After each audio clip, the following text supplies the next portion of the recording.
Hello everyone, আমি রাই। আমার নতুন একটা ভিডিওতে সকলকে জানাই সুস্বাগতম। তো আজকে নীলষষ্ঠী, সকালবেলা স্নান ধান করে চলে এলাম মন্দিরে সব সরঞ্জাম নিয়ে। চলো চট করে মন্দিরটাও পরিষ্কার করে নিই এবং যা ফল আছে সেগুলো ধুয়ে ঠুয়ে নিই। তারপর রেডি করব জলটা, যেটা বাবার মাথায় জলটা ঢালবো আর কি, স্নান করাবো বাবাকে, সেই জলটাও রেডি করব। আগের বছর তোমাদের সাথে শেয়ার করেছিলাম, এই বছরও তোমাদের সাথে শেয়ার করব। তো চলো আগে চটপট সব গুছিয়ে নিই। তুলসী পাতা, বেলপাতা, তুলসী পাতা যেহেতু নারায়ণ আছে, জগন্নাথ আছে, গোপাল আছে, তুলসী পাতা তো দিতেই হয়। এটা পুষ্পপত্রে সব এক এক করে গুছিয়ে নিলাম। এরপর জলটাও রেডি করে নেব। দুধ, দই, মিশ্রি, সিদ্ধি পাতা, আরও গঙ্গা জল, আরও অনেক কিছু দিতে হয়, ও কালো তিল, ঘি, মধু, এইগুলো দিয়েই আমি পুরো রেডি করে নিচ্ছি যাতে জলটা ঢালতে সুবিধা হয়। এবং আমি মা দুজনেই ঢালবো বলে এই একটা বড় পাত্রে, স্টিলের একটা বালতি আছে, তার মধ্যেই আমি রেডি করে নিচ্ছি। তারপরে একে একে সব জিনিস, আমি না একটু কাঁচা হলুদও দিয়েছি।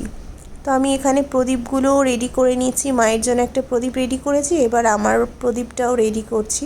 সব একদম জোগাড়যন্ত্র করেই আমি মাঠে নামবো, মানে বাবাকে স্নান করাবো।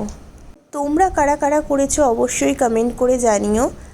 আমার ব্লগটা দিতে একটু লেট হয়ে গেল, কারণ আমার গলার ভয়েস শুনে বুঝতেই পারছো যে আমার প্রচণ্ড পরিমাণে ঠান্ডা লেগেছে, ঘাম বসে, যা ওয়েদারটা চেঞ্জ হচ্ছে আর বীভৎস পরিমাণে গরমটা পড়েছে। এইবার বাবাকে স্নান করাবো, তো মধু আর ঘি ভালো করে মাখিয়ে নিই।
জলটা রেডি করেছিলাম, সেই জলটা দিয়ে তো স্নান করিয়েছি। তারপরে আমি একটু ভালো জল দিয়েও স্নান করিয়ে নিলাম, কারণ স্বাভাবিক আমাদের গায়ে ধরো না যদি একটু কিছু মিষ্টি কিছু লাগে কেমন ফিল হয়, সেই জন্য আমিও একটু পরিষ্কার পরিচ্ছন্ন করিয়ে নিলাম যাতে সেও একটু রিল্যাক্সে থাকতে পারে।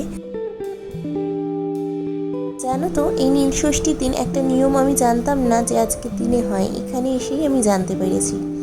আমরা আমার বিয়ের আগে আমি নীল পুজো দেখেছি যে সন্তানের মঙ্গল কামনার জন্য তার মায়েরা করে, পুজো দিয়ে আসে। অনেকে গঙ্গা স্নান করে মন্দিরে যায় পুজো দিতে, অনেকে বাড়ির ঠাকুরকেই পুজো দেয়। কিন্তু পুজো দেওয়ার পরে যে ব্রত কথা পড়তে হয় সেটা আমার জানা ছিল না। আমি যবে থেকে বিয়ে করে এসেছি মাকে দেখতাম ব্রত কথা পড়তে, তো তখন থেকেই আমি জানতে পারলাম এই দিনে ব্রত কথাও পড়তে হয়। যারা ধরো ব্রত কথাটা পড়তে পারছে না তারা যদি শোনেও সেটাও খুব ভালো।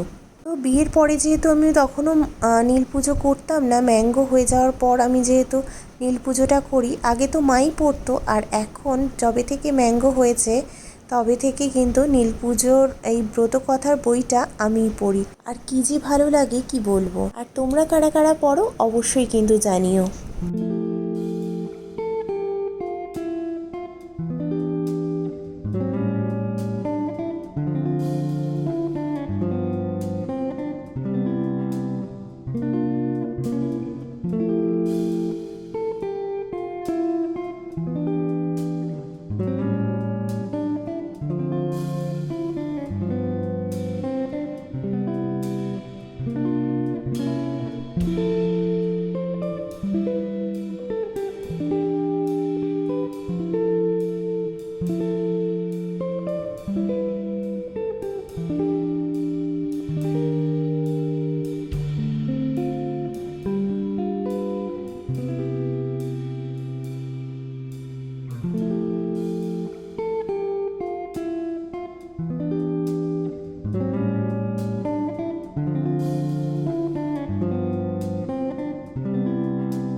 ঘিটা জমে যাওয়ার দরুন আমি ঘিটা একটু রোদে রেখে দিয়েছিলাম, তো গলে গিয়েছিল। এই দেখো ঘিয়ের প্রদীপ আমি এখানে জ্বালাচ্ছি বাবার সামনে।